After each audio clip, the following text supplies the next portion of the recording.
Okay. So in 1980-something, my Uncle Jerry, whose last name was Dean, Deane, committed suicide. My Aunt Vicky was his wife. Claudia Dean was the eldest, then Kenneth Dean, and then Angela Dean.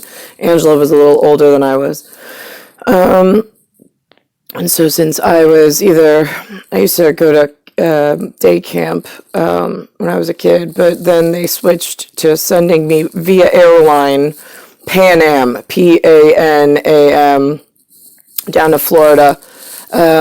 I think I flew Delta once, D-E-L-T-A, straight to Tampa, Florida. I would go by myself, and then I would meet them in the airport, and then they'd take me back, and then I'd spend like the whole summer there, like in the house.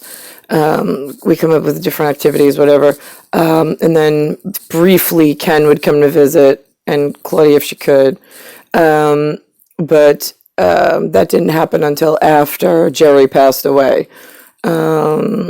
That was supposed to go on some kind of one of my spy files because it was a paranormal event, because he committed suicide and it was known before, it was on record, and then it had to be on watch because of all the shit I had going on in New York and the fucking shitbags overseas.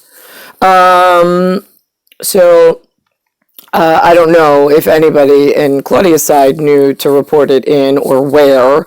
As far as myself, when I was on the phone at age 3 and 4, only looking for the boy that I dream about, whether you want to call it a hallucination or a dream.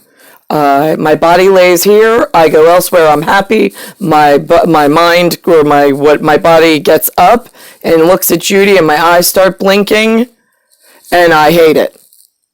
Whatever this area is called, I want it cut out and deleted. I don't want to do this with Judy and waking up every day. I fucking hate it.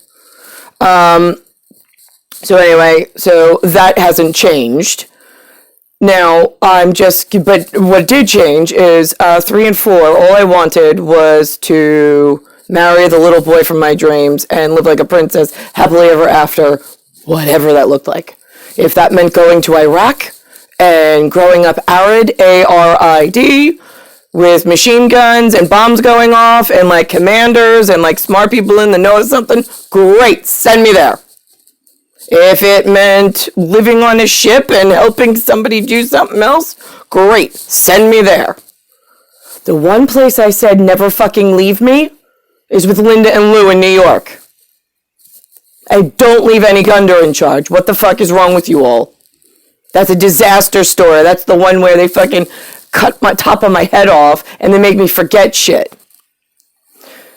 So now I'm calling to find out how I can get to him quicker. The roundabout whatever they got going on, which I'm totally unaware of because I wake up, it might as well be 1903, with, like, you know, the Wright brothers and Orville Bredenbacher being the, like, you know, whatever, with one joystick for the tail wings to go up and down in the consumer of shit and factory in the Americas, in the state of New York, where there's no Canada, because what the fuck is a Mountie? What's a ministry? You mean church? Like the building? Yeah, we go to the building. Well, what do they teach you? Absolutely nothing. I mean, like, absolutely, if I tell you nothing, it is, they read out of a book and they don't explain it. That's how useless humans are. So, I don't know, like, what else you guys get to do, but our humans in America, in the 50 postage stamps of shitbags, idiots, dipshits, and disgusting porn, like, communities, right, where they take off all the little girls' clothes, they have them walk around half naked, because they don't sell clothes that fit anymore. They give you Doritos, soda, potato chips, some cake. They tell you to watch TV, play video games, and don't open a book. Right, got it. Okay, and then they make like 1,000 fucking movies. All of them sound exactly the fucking same. I don't watch any of them because I'm like, another one, really? How many ways can you tell the same fucking story, shitbags? Waiting for like the fucking world to end so it can just be done. I will, thank you. So, in my lifetime, first of all, humans are not allowed to fly. Like, they're not allowed to defy the laws of gravity, period. Especially with all of the problems that are going on within my lifetime. So, American Airline had its own airline. Some really rich guy with a goatee, I don't know, some kind of like Playboy, whatever, had some other airline called Virgin. I doubt it. He looked more like Hugh Hefner. He had some kind of like music, like whatever. Nobody gives a shit, right? Made money that way. But American had their own airlines. Delta was over here. Pan Am, TWA, they went down. But they weren't allowed to have their own airlines and fund their own fucking union of dipshits and lollipops without like any kind of linguistical like help in what the fuck was going on in the rest of the world. Yet they were flying them everywhere. So the guys is that they told the humans, and so far they've bought it, I don't know why, 1903, these two men invented the plane.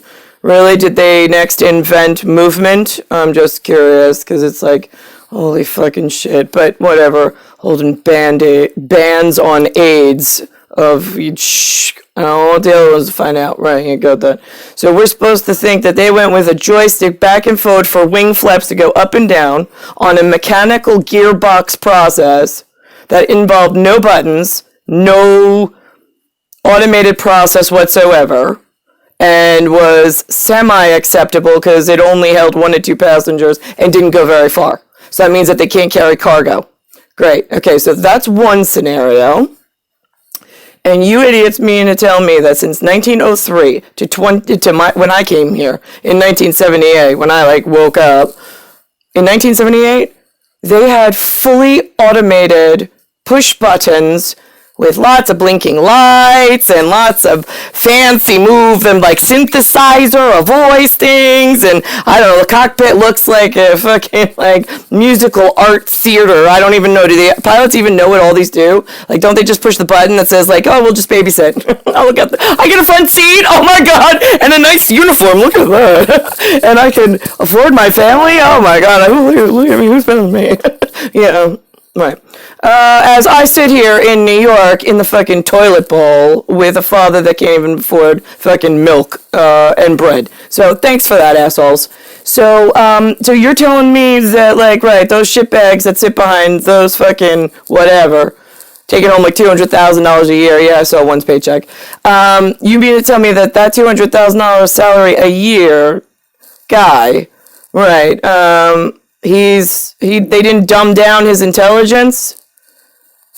I mean, like, he couldn't understand that the cars are killing us because of the ethanol, which is actually alcohol. So when they say abstain from alcohol, they don't mean drinking alcohol, because if you die faster, we're fucking great. You're killing and poisoning yourself. Nobody gives a shit. What they're talking about is abstain from burning the alcohol, because that makes things go fast. Rocketry, not allowed. Defying laws of nature is what happens. So that abstinence is not about sexual relations between a man and a woman.